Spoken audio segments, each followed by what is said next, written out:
नमस्ते, जय हिंद, ये है द आवारा मुसाफिर शो क्लिप्स।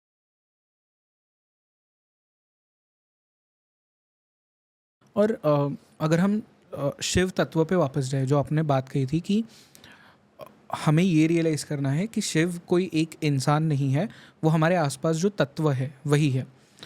वो रियलाइज़ कैसे करेगा कोई? क्योंकि मेरे लिए, जिसने कभी मेडिटेशन नहीं किया है, जिसने कभी साधना नहीं की है, मेरे लिए तो शिव जी वही है ना, जो मतलब एक अघोरी जैसे रूप में बैठे हैं, वो मेडिटेट कर रहे हैं, उनके गले में एक सांप है, उन्होंने एक लेपर्ड स्किन पहनी हुई है। तो मेरे लिए तो शिव जी वो है ना, तो मैं कैसे रियलाइज़ करूँ कि शिव वो नहीं है, शिव मेरे आसपास जो तत्व है वो है? आपको बाहर हर जगह शिव तब दिखेंगे जब आपके शिव अंदर जाग जाएंगे। आप शिव हो, आपको पता चलेगा, तो आप ये भी समझ जाएंगे कि आसपास सब शिव है। आप, मैं, हर एक चीज़ शिव है। जब शिव तत्व 36 तत्व बन जाते हैं, तो ऐसा नहीं है कि वो अलग है, ऐसा नहीं है कि वो आसमान में बैठे हैं। आपको पहले ये समझना पड़ेगा कि देखिए, एक गुड न्यूज़ है और एक बैड न्यूज़ है। पहले कौन सा सुनेंगे? Good news. गुड न्यूज़ ये है कि आसमान पे भगवान नहीं बैठे हैं, और बैड न्यूज़ ये है कि आसमान में भगवान नहीं बैठे हैं। एक ही एक बात है, आपका पर्सपेक्टिव क्या है। देखिए, दूर कहीं नहीं बैठे हैं तो आप उसको अच्छे से भी ले सकते हैं ना, कि हर जगह है। राइट। या फिर बैड न्यूज़ भी ये है कि वहाँ नहीं बैठे हैं। आप जो सोच रहे थे कि वहाँ पे कोई बैठे हैं, कैलाश में हैं, आसमान में, नहीं है। आपको जब अंदर से रियलाइज़ होगा कि शिव अंदर ही है, जिसके लिए साधना है। आप मेडिटेशन कर सकते हैं, मेडिटेशन ही सबसे ज़्यादा इम्पॉर्टेंट है। आप किसी भी पाथ में जाएं, मेडिटेशन ही करना है। अंदर जो एक ज्योति जग जाएगी, आपको पता चल जाएगा वो शिव है। वो फ़ील कैसे होता है? मतलब ज्योति जग जाने का मतलब, क्योंकि मैंने पिछली बार जब आपसे हम कुंडलिनी के बारे में बात कर रहे थे, तो मैंने आपसे पूछा था कि कुंडलिनी जाग जाती है तो क्या होता है? तो लोगों ने मुझसे कहा था कि आपको ये भी पूछना चाहिए था कि कुंडलिनी जिस इंसान में जाग जाती है, उसे अंदर से क्या फ़ील होता है? तो इसलिए मैं उस पर्सपेक्टिव से ये क्वेश्चन पूछ रहा हूँ कि अब जो आपने बात कही कि अंदर आपकी एक ज्योति जग जाएगी, वो ज्योति जगने के बाद में आपको क्या फ़ील होता है? मतलब आप का जो स्टेट ऑफ माइंड है, क्या वो एलिवेट हो जाता है? क्या आपको हर जगह शिव ही दिखते हैं? क्या आपको कुछ डिफरेंट महसूस होता है? आपको एग्जैक्टली क्या फ़ील होता है? देखिए, दुनिया चेंज नहीं होती है उसके बाद में भी, दुनिया वैसे ही चलती है। आपका पर्सपेक्टिव चेंज हो जाता है। आप उसी दुनिया में रहते हैं, बट अभी तक जो आप देखते थे और अब जो आप देखेंगे, उसमें ज़मीन आसमान का फ़र्क आ जाता है। तो अब मुझे ज्योति कैसे जगती है? मेडिटेशन से। मेडिटेशन हर कोई नहीं कर सकता है, मुझे पता है, पर आप मेडिटेशन के पाथ पे जाएंगे, मेडिटेशन हो जाता है। ऐसा नहीं है कि जो भी लोग रोज़ मेडिटेशन कर रहे हैं, या आप देखेंगे सोशल मीडिया पे सब लोग मेडिटेशन कर रहे हैं, सब लोग कर पा रहे, नहीं, कोई नहीं कर पाता है। राइट। मेडिटेशन ऐसा है कि देखिए, मेडिटेशन का मीनिंग क्या है? आपका जो ट्रू स्टेट है, आप उसको टच कर रहे हो बार बार, आप उसके ग्लिम्स देख रहे हो, जो ज्योति जगना है, जो कश्मीर शैविज़्म में बोलते हैं कि शुद्ध तत्व जो 5 है, शिव, शक्ति, सदाशिव, ईश्वर और शुद्ध विद्या, उसका एक ग्लिम्स मिलना, अगर वो मिल जाता है, तब आपको पता चलता है कि सच में तो मैं वो हूँ। तो फिर ये क्या है, मैं किस चक्करों में बंधा हुआ था, राइट? तो वो कब आपको ग्लिम्स मिलता है? मेडिटेशन में। और हर बार मेडिटेशन में सब लोग बोल रहे हैं कि सबको मेडिटेशन होता है, ऐसा नहीं है। आप मेडिटेशन करेंगे, 4 घंटे 5 घंटे बैठेंगे, 1 सेकंड के लिए भी अगर आपको ग्लिम्स मिला ना, काफ़ी है। आप इवॉल्व हो गए। ओके। वो ट्रांस 1 सेकंड के लिए भी आएगा, 1 नैनो सेकंड के लिए भी, आपका इवोल्यूशन हो गया। तो इसीलिए बार बार मेडिटेशन करते हैं कि आप अपने आप को इवॉल्व करते हो। अब जितनी बार भी समाधि को टच करते हो, आप इवॉल्व हो चुके हो। तो ये जो समाधि होती है, जिसे हम ट्रांस कहते हैं, वो क्या होती है एग्जैक्टली? मतलब आपको जब आप मेडिटेट कर रहे हो और आप 1 सेकंड के लिए भी उस स्टेट में पहुंच जाओ, तो एग्जैक्टली क्या दिखता है आपको? क्या महसूस होता है? आपको महसूस होना, जो अभी तक महसूस बाहर से हो रहा था, वो बंद हो जाता है। ओके। ये बिल्कुल ऐसा देखिए जैसे कि आपकी लाइफ चल रही है, बहुत अच्छी चल रही है, मान लो कि बहुत सारी somethings happening in your life, and सब चीज़ आपके आसपास है बहुत। अब उस टाइम पे आपको ये रियलाइज़ हो रहा है कि आप सपना देख रहे हो। तो वो जो अवेकनिंग आती है, राइट। कि अरे ये सब तो सपना था, मैं क्या कर रहा हूँ। तो वो है। ओके। तो बेसिकली अगर मैं मेडिटेट कर रहा हूँ और मैं बहुत डीपर स्टेट ऑफ मेडिटेशन में पहुँच जाता हूँ, उस ट्रांस में पहुँच जाता हूँ, वो समाधि तक पहुँच जाता हूँ, वो कितने भी देर के लिए हो सकता है, तब मैं ये रियलाइज़ कर रहा हूँ कि मैं ये नहीं हूँ, मैं जो मेरे आसपास जो चीज़ें थी, जो यूनिवर्स हम जिसे कहते हैं, मैं वो हूँ, टेक्निकली मैं शिव हूँ। मैं सब कुछ हूँ। हम्म, जो लिमिटेशन है, जैसे कि माया, माया के 5 कंचुका है, मतलब लिमिटेशन है, वेल है। आप बैठे हो, आपके ऊपर वेल डाल दिया है। जैसे कि वेल है काल की, तो आपको लगता है आप टाइम में बंधे हुए हो कि अभी सुबह हो रही है, रात हो रही है। वैसे ही मैंने अभी बर्थ लिया और अभी मेरी डेथ हो रही है।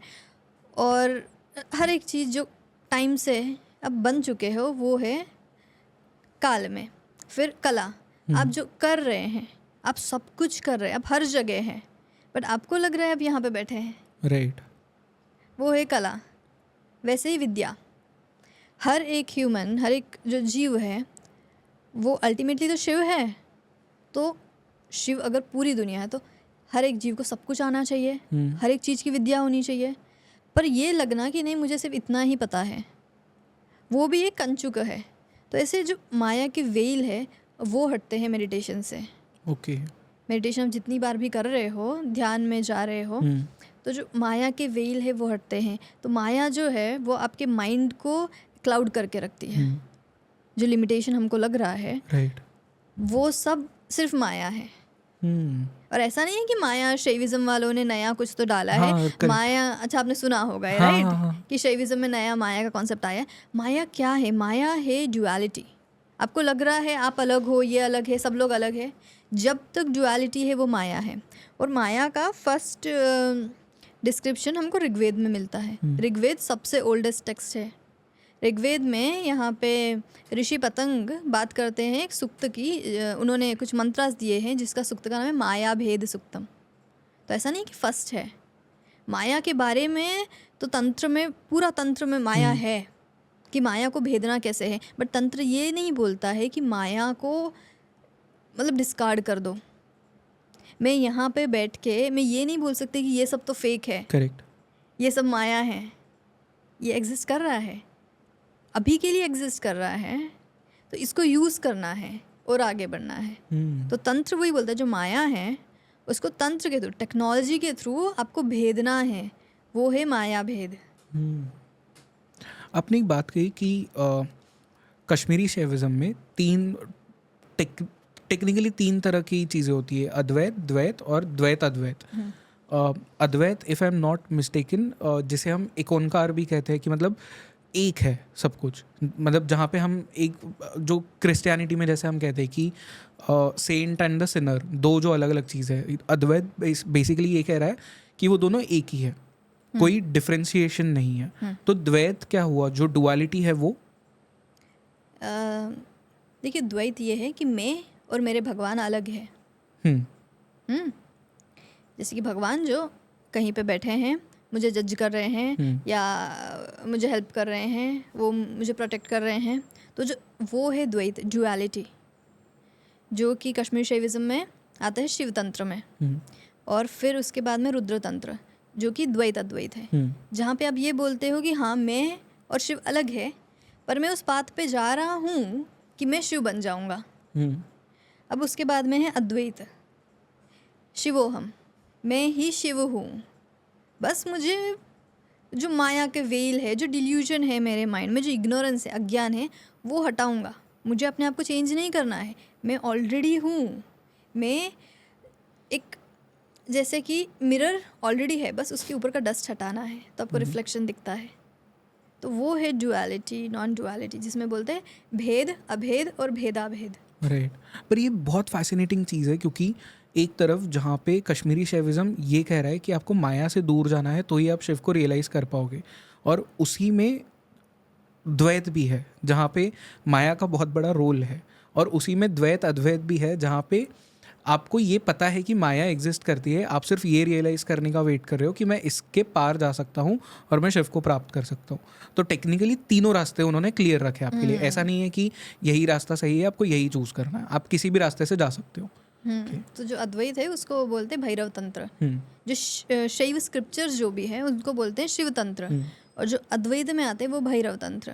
बट जो भैरव की अभी जो जनरल अंडरस्टैंडिंग है कि आप उनको वाइन पिला रहे हो, नॉनवेज दे रहे हो, उनकी पूजा कर रहे हो और बहुत एग्रेसिव है, नहीं, ये शिव तंत्र शैविज्म में नहीं है, जो कि कश्मीर शैविज्म में है। भैरव एक स्टेट है, शून्यता। तो अब वहाँ पे रीच करना है आपको, आप उनकी पूजा नहीं करोगे, वो पूजा करके बिठा के उनको खुश रख के वो हमको जज करेंगे, ऐसा वाला चीज़ नहीं है। क्योंकि भैरव तंत्र है अद्वैत, वहाँ पे एक स्टेट है। जैसे आप भैरव तंत्र की भी बात करेंगे, विज्ञान भैरव तंत्र, वहाँ पे आपको बात अब पढ़ेंगे तो आपको पता चलेगा भैरव है और भैरवी है, भैरवी क्वेश्चन कर रही है। वो सिर्फ इसीलिए है क्योंकि जो सीकर है, सीकर के माइंड में बहुत सारे क्वेश्चंस आते हैं, वो पूछता है और सामने कोई उसको रिप्लाई देने वाला चाहिए। तो बुक उस वे में हेल्प करता है कि कोई क्वेश्चन पूछ रहा है और कोई बता रहा है। सिर्फ इसीलिए भैरव एक ऐसा एंटिटी पूजा करने के लिए नहीं है, आपको रीच करना है वो स्टेट पे साधना के थ्रू। तो ये जो काशी में जो भैरव मंदिर है, वहाँ पे लोग ले जाके दारू की जो बॉटल्स होती है, लिकर की बॉटल्स होती है, वो चढ़ाते हैं और उसका प्रसाद भी लोगों में बंटता है। ये क्यों होता है? ये कब से प्रथा हमने अपना ली? ये कल्चर है, लोगों की अंडरस्टैंडिंग है। अब देखिए टाइम जब चेंज होता है तो उस हिसाब से वहाँ पे जो आइडियोलॉजीज पॉपुलर है, जो वहाँ पे मान्यताएं हैं, उस हिसाब से लोगों वर्शिप करते हैं। और कुछ कुछ जो कस्टम हैं वो टाइम के साथ चेंज हो जाते हैं, कुछ कुछ नहीं होते हैं। तो वैसी ही चीज़ें बीच में आया है और हम उसको कंटिन्यू कर रहे हैं लोगों। पर एक्चुअल में लिकर नहीं ऑफर किया जाता है भैरव को? मतलब हमारे ट्रेडिशन में, कश्मीर शैविज्म में और सिद्ध परंपरा में तो नहीं है ऐसा। ओके। अद्वैत वेदांत में ब्रह्मांड को मतलब कंसिडर किया जाता है as ultimate reality, but at the same time Kashmiri Shaivism में जो शिव है उन्हें हम ट्रांसेंडेंट भी कह रहे हैं और इमिनेंट भी कह रहे हैं। उसको अगर हिंदी में ट्रांसलेट करना हो, मेरी हिंदी बहुत कमज़ोर है, पर सर्वोच्च चेतना और सर्वव्यापी, ये दो वर्ड्स हैं। तो एक साधक का जो व्यू है ऑफ यूनिवर्स वो किस तरह से चेंज होता है अगर हम शिव को इस पर्सपेक्टिव से देखें तो? आपने फर्स्ट क्या बोला था? शिव क्या है? ट्रांसेंडेंट है ट्रांसेंडेंट और इमिनेंट है। हाँ, तो शिव जो है, जो 36 एलिमेंट्स में पूरे बने हैं, तो इसीलिए उनको बोला है सर्वव्यापी है। जो हम बात कर रहे थे कि वो कोई कैलाश में बैठे हुए नहीं है, उनको शिव को बोला जाता है ब्रह्मांड व्याप्त देह, मतलब पूरा ब्रह्मांड ही उनका देह है, बॉडी। अगर पूरा क्रिएशन उनकी बॉडी है तो वही हुए ना हर जगह, तो इसीलिए वो समझाया जाता है कि वो ट्रांसेंडेंटल। उसके लिए एक और चीज़ है जो सुप्रीम कॉन्शियसनेस, हायर कॉन्शियसनेस कुछ आपने बोला, वो है पराशिव। मतलब शिव की ही बात हो रही है, पर वो ये सब चीज़ें उन बंधनों से मुक्त है, वो स्वतंत्र है, वो स्वच्छंदनाथ है, सब चीज़ों के ऊपर है वो। उनको कोई माया का लिमिटेशन नहीं है उन पे। तो इसीलिए उस चीज़ को समझाने के लिए ये नाम दिए जाते हैं। ओके, तो शिव बेसिकली परम स्पंद है, जो कि हम कहते हैं कि एक अल्टीमेट वाइब्रेशन ऑफ एग्जिस्टेंस है। तो जो भी हमारे आसपास, उसे कह लीजिए माया है या रियलिटी है, everything is the cosmic dance of Shiva, और वो जो वाइब्रेशंस उससे क्रिएट हो रही है उससे हमारी रियलिटी क्रिएट हो रही है। एक क्वेश्चन है आपके लिए कि एक डांसर डांस कर रहा है, क्या आप डांसर को डांस से सेपरेट कर सकते हो? बहुत डिफिकल्ट है। क्या पॉसिबल है? नहीं पॉसिबल है। तो वही जो शिव है, जिनको नटराज रूप में बताया है, वो डांस कर रहे हैं, पूरा क्रिएशन उनका डांस है। तो क्या डांस और डांसर सेपरेट हो सकता है? नहीं। तो शिव ही है पूरा क्रिएशन। और जो आप बात करें स्पंद की, वाइब्रेशन, कश्मीर शैविज्म में 2 मेजर कॉन्सेप्ट आते हैं, स्पंद और प्रत्याभिज्ञ। स्पंद उसमें का फर्स्ट है, जिसको बोलते हैं वाइब्रेशन फर्स्ट वाला, जो प्रणव है, ओमकार। ओमकार से ही पूरा दुनिया बनी है। तो ऐसा नहीं है कि वो एक वाइब्रेशन है और वो शिव ने क्रिएट किया है और हमको सिर्फ मानना है उस चीज़ को। आप जब साधना करते हैं, आई थिंक मैंने इसी आपके ही पॉडकास्ट में बोला था कि साउंड सुनाई देता है, तो हर एक एलिमेंट आपके आसपास वाइब्रेट कर रहा है। राइट। और हर एक ऑब्जेक्ट में, हर एक एलिमेंट में जो साउंड आ रहा है वो है ओमकार का। तो जब कुंडलिनी की साधना करते हैं, जैसे कि आपको पता है 7 चक्र है मेजर, नहीं तो बहुत सारे हैं, 109 Right. चक्र है, उसमें से 7 मेजर है। अब 7th में भी ऐसा है कि सिर्फ 6th तक देखते हैं, आज्ञा चक्र तक। आज्ञा चक्र से सहस्त्रार चक्र के बीच में 9 और चक्र है। ओके। तो जैसे आज्ञा चक्र में आपको इंट्यूशन आता है, आपको पता चल जाता है कि सही क्या है, गलत क्या है। ज्ञान और अज्ञान में डिफरेंस पता चला। ज्ञान मतलब जो आपको शिव के पास ले जाए, और अज्ञान जो भी आपको दूर ले जाए, जो भी आपको रोक के रखे। तो उसमें आप समझ जाते हैं डिफरेंस क्या है। अभी उस आज्ञा चक्र के ऊपर आप जब चक्र में जाते हैं तो डिफरेंट काइंड की समाधि है। तो उसमें से एक चक्र है जहाँ पे ये स्पंद जो है वो सुनाई देता है। ओके। और वो है ओमकार। तो वो एक ऐसी स्टेट है जहाँ पे आप खुद ऑटोमेटिकली समाधि में चले जाते हो। अब वो डिपेंड करती है साधक के ऊपर, वो कितने टाइम तक उस समाधि में रहता है। जब मैंने आपको बताया था कि जब मुझे ओमकार का साउंड सुनाई दे रहा था, तो मुझे याद है कुछ थॉट्स नहीं रहते उस टाइम पे, आपको कोई आइडियाज़ नहीं रहते, but you can hear it कि कुछ तो वेव्स जैसे साउंड आ रहा है। जैसे नहीं एक वो टिबेटन बाउल को बजाते हैं तो उसमें से वाइब्रेशन आता है, वो वाइब्रेशन है, और वाइब्रेशन ख़त्म होने के पहले दूसरा वाइब्रेशन स्टार्ट हो जाता है। और वो इतना स्वीट साउंड है कि आप खुद मेडिटेट करने लग जाते हो। आपको कोई बताने की ज़रूरत नहीं है कि सिट लाइक दिस या ऐसा मुद्रा करो या ऐसे बैठो, आपको खुद अंदर से रियलाइजेशन आ जाता है। मुझे याद है मैं उस टाइम पे खुद में लोगों को जो भी आ रहे थे मेरे पास, मैं उनको बोल रही थी कि मुझे कुछ नहीं खाना है, नहीं मुझे मत टच करो, मैं ठीक हूँ। उन लोगों को नहीं समझ में आ रहा था कि क्या हो रहा है। मैंने पूछा आप लोगों को कुछ साउंड आ रही है क्या, कुछ सुनाई दे रही है क्या, और मैं ऐसे सेमी ट्रांस स्टेट में, उन्होंने बोला नहीं सुनाई दे रही है। सब लोग घबरा गए थे जो भी आसपास थे। बट आई रिमेंबर कि एक वॉल थी साइड में जहाँ पे मेरा जो रूम था, उधर वॉल के पीछे मैं ऐसे वॉल से टिक के बैठी रही। मैं घंटों बैठी रही, मुझे याद नहीं मैं कितनी देर तक बैठी थी। रात को भी मैं वहीं पे बैठी थी, मुझे उसकी साउंड आ रही थी। ऐसे 2-3 दिन तक वो ट्रांस चलते रहा, और मुझे ऑटोमेटिकली पता चला था उस टाइम पे मुझे कैसे बैठना है, कौन सी मुद्रा करनी है। सोच नहीं रही थी, अपने आप हो रहा था। क्योंकि हमारा जो बॉडी है, चक्र है, नाड़ी है, वो सिर्फ एनर्जी को मैनिपुलेट करने के लिए, तो हमें ऑलरेडी आता है अंदर से। बस वो थोड़ा सा अज्ञान को हटाने की ज़रूरत है साधना में। और ये जो कश्मीर शैविज़म का जो स्पंद है वो सुनाई देता है। ओके। वो स्टेट में आप अभी भी जाते हो कभी? कभी कभी। कैसे पहुँचते हो उस स्टेट में?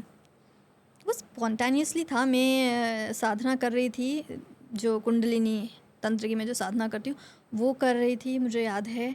और उसके बाद मैं ओमकार चैंट कर रही थी, क्योंकि ये तंत्र में एक बहुत पॉपुलर साधना है ओमकार चैंट करने के लिए। आप माइंड में चैंट करते हो एक स्पेसिफिक मुद्रा में बैठ के, और फिर उसके बाद में मुझे खुद सुनाई देने लग गया। ओके।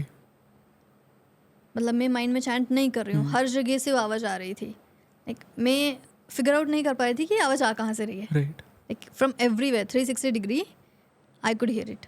वाह। उस साधना को क्या कहते हैं? ये आई थिंक विज्ञान भैरव तंत्र में है 4th नंबर की साधना, मुझे नाम याद नहीं आ रहा है। If I am sure 4th जो श्लोक है साधना का, उसमें आता है कि ओमकार को चैंट करने के लिए है। ओके। और जो महादेव से रिलेटेड टेक्स्ट जो है, जैसे फॉर एग्जांपल शिव सूत्र हो गए या स्पंद करिका हो गई, तो इसमें कहा जाता है कि वर्ल्ड एक इल्यूजन नहीं है, ये एक एक्सपीरियंशियल रियलिटी है जिसे शिव ने ही क्रिएट किया है। तो अगर हम इसे देखें, और एट द अदर हैंड हम कुछ जो गुरुज हैं जिन्होंने पूरी दुनिया को रिनाउंस कर दिया है, वो अलग रहने लगे हैं लोगों से, अपने स्टेट में है उस तरह से रहने लगे, तो वो गलत नहीं है एक तरह से। मतलब क्योंकि जहाँ पे शिव ने ही अगर सब कुछ रियलिटी बनाई है और उसे ही हम रिनाउंस करके अलग जा रहे हैं, तो ये क्या चीज़ है एग्जैक्टली? हम क्यों रिनाउंस कर रहे हैं उसे? जब शिव ने ही बनाई है पूरी सृष्टि और आप ही शिव हैं, तो क्या है जो आपने छोड़ा है? आप वही तो है, आप वही है, पूरी सृष्टि आप है, तो कुछ छूटा तो है नहीं, ये पूरा आप ही है। हर एक पर्सन आप खुद ही है। तो आप ये देखिए कि पूरा जो यूनिवर्स है, हम उसके एक एक यूनिट है। और जो पीपल है वो ये ज़्यादा मिस्टेक करते हैं समझना, वो सोचते हैं कि हम एक ही एक्शन कर रहे हैं, बट वो यूनिवर्सल एक्शन का आप एक पार्ट प्ले कर रहे हो, और आप हो तो यूनिवर्स। तो वैसे ही अगर कोई साधना करता है तो पूरे यूनिवर्स का, पूरे क्रिएशन का वाइब्रेशन ऊपर जाता है।